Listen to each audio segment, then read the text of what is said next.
very few things are ready to go the first time around. And I think it needed, almost 40 years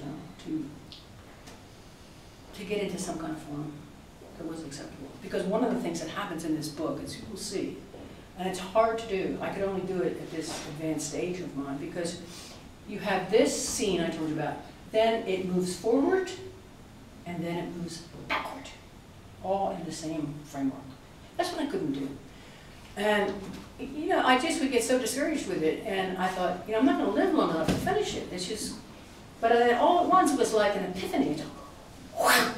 And I thought about these Vatican priests, and I thought about all these characters, and I went out and I looked at one of the things that helped me with this, you know, I became a photographer in the 70s. I didn't even have a camera, but, oh well, you know, I just did it.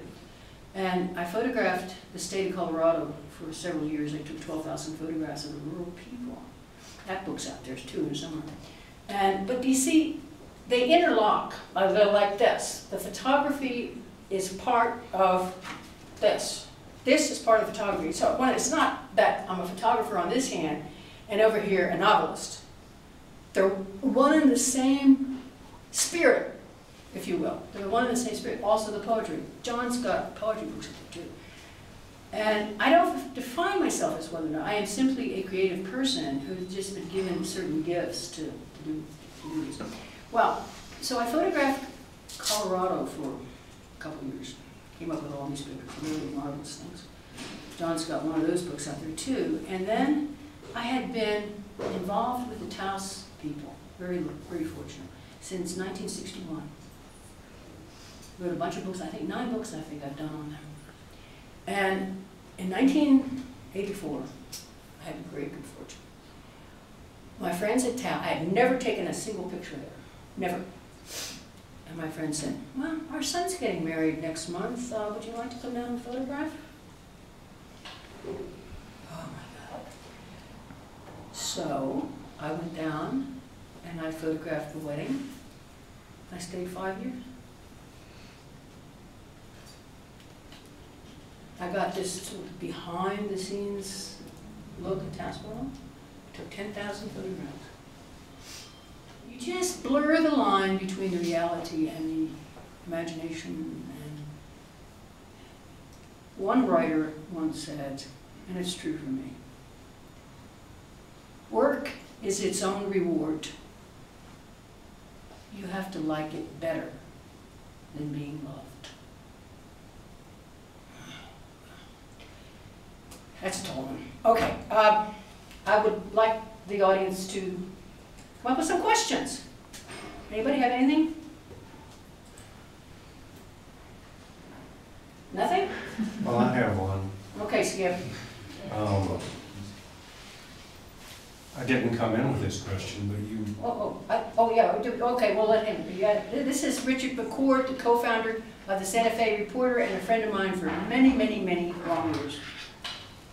But you said that the article, which is sitting on my desk at home in Pasatiempo, and then you told me yourself that your story was loosely interconnected with our New Mexico's well-known Archbishop Sanchez. Damn it! I knew you'd do that. Well, I wasn't going to do it until you told me. But that's good newspaper man. I mean, that's really interesting. Can you, you know, entertain the audience a little bit with that? Archbishop Sanchez was a lot like Soledad. That's what I'm getting at. He was a man who loved life. He was brilliant. He was sensuous. He was handsome. He too liked women, not boys. He was an electrifying personality. You could not be in his presence for more than 2 minutes and just think, oh my God, what was he doing as an archbishop, for God's sake? He should have been a lover, a professional lover or something. So, everything you write, contrary to what other writers might tell you, everything has to be based on a person, even a person you might see on a train or going through the Gerald Peters. Rob Real is here, my favorite framer. it's based on something, you know, and so, yes, that was what was missing from this on some of the earlier 9,000 versions, was that Soledad, as I originally had him on many versions, did not have, in one word, authenticity. He doesn't. Okay, you asked what else I'm doing.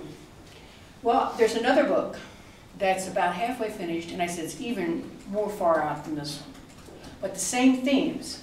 It's a sequel in its theme, and in its, I'm obsessed with the history of New Mexico and what happened here, and the fact that nobody gives a damn.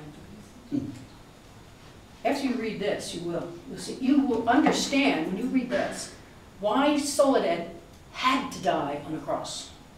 There was no choice.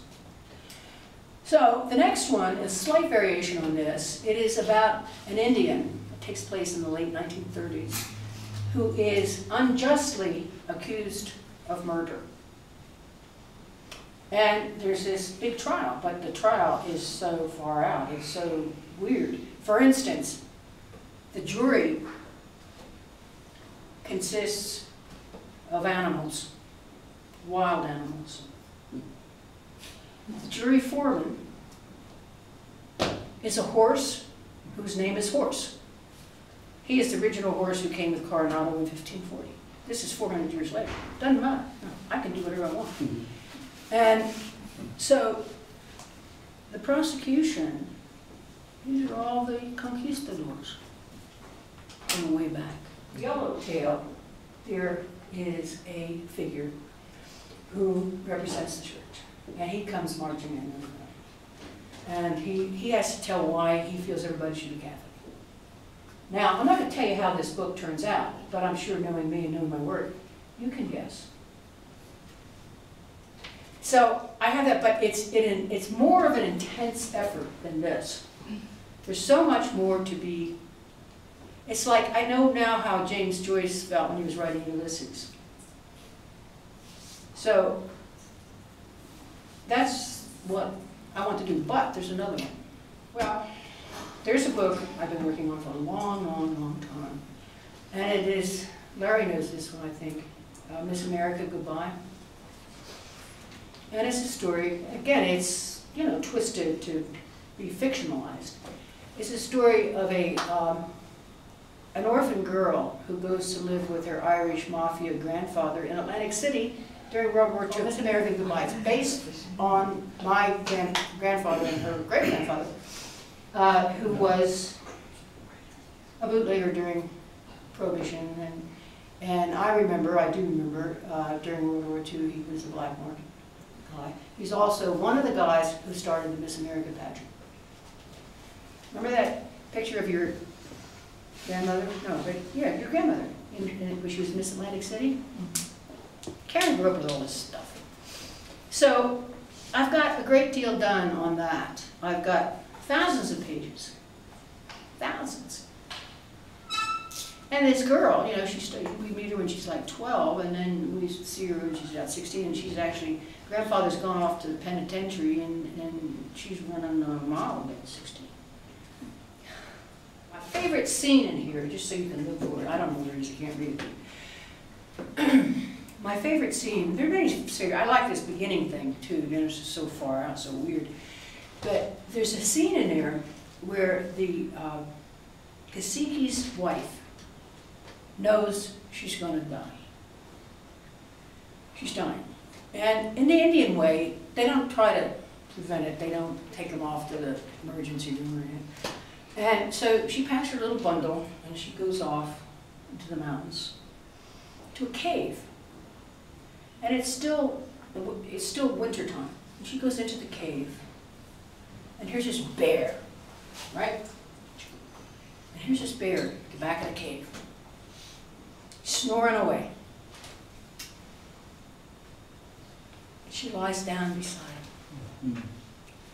And she says, "Be kind to me." And the bear reaches out his paw. She puts her hand in it.